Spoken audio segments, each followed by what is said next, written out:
Sakit hati Susan rupanya sudah terlalu dalam. Remaja perempuan ini pun berniat membalas perlakuan Erin dengan cara menyesal. Tapi apalah artinya penyesalan kalau semuanya sudah terjadi? Susan kehilangan keceriaannya sebagai remaja 17 tahun. Masa depannya terlanjur hilang direnggut Martin, orang yang baru 3 bulan dikenalnya.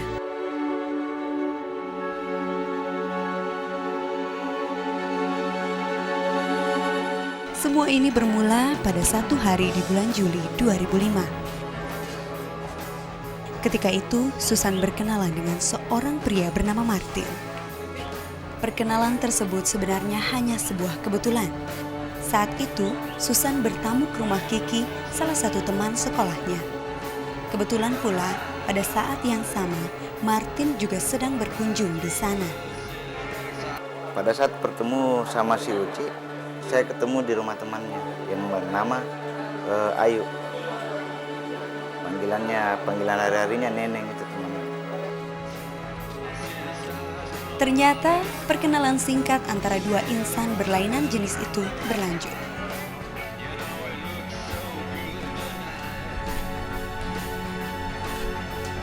Susan yang usianya baru 17 tahun merasa tertarik dengan Martin yang 12 tahun lebih tua darinya. Demikian pula halnya dengan Martin. Karena itu, pertemuan demi pertemuan pun kemudian terjadi. Susan dan Martin sering menghabiskan waktu bersama. Pernah jalan bareng nggak? Kemana kalau jalan bareng? Rame-rame atau cuma berdua? Oh, bertiga. Bertiga tuh sama siapa? Seiring dengan berjalannya waktu, dua insan yang tengah dimabuk asmara ini semakin lengket saja. Padahal saat itu Martin sudah mempunyai seorang kekasih yang bernama Erin. Namun bujuk rayu yang kerap dilontarkan Martin membuka mata gadis yang baru mengenal lelaki ini. Kedekatan hubungan Martin dan Susan rupanya sampai juga ke telinga Erin. Bisa ditebak kemudian kalau Erin begitu gusar. Maklum, perempuan manapun pasti tak bisa menerima kalau kekasihnya dekat dengan perempuan lain. Kobaran api cemburu membuat Erin bertindak nekat. Ia sempat mendatangi Susan di sekolahnya. Tanpa basa-basi, Erin mengumpat Susan di depan teman-temannya.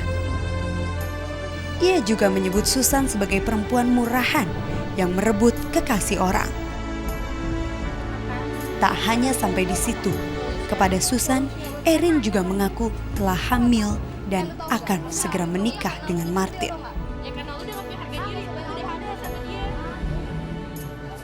Susan benar-benar tidak bisa melupakan perlakuan Erin tersebut. Ia tak bisa terima telah dipermalukan di depan teman-teman sekolahnya. Api dendam benar-benar membara di hatinya.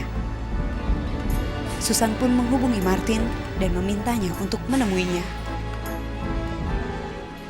Terjadi bentrokan dia sama Reski, dia telepon ke sekolahnya, saya datang ke sekolahnya.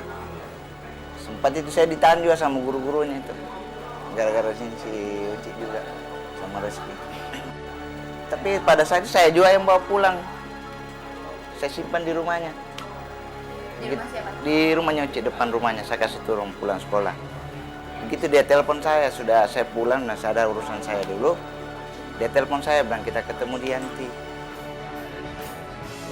Sakit hati Susan rupanya sudah terlalu dalam. Remaja perempuan ini pun berniat membalas perlakuan Erin dengan cara menggunakan Martin. Sayang, keinginan Susan ini justru menjadi bumerang bagi dirinya sendiri.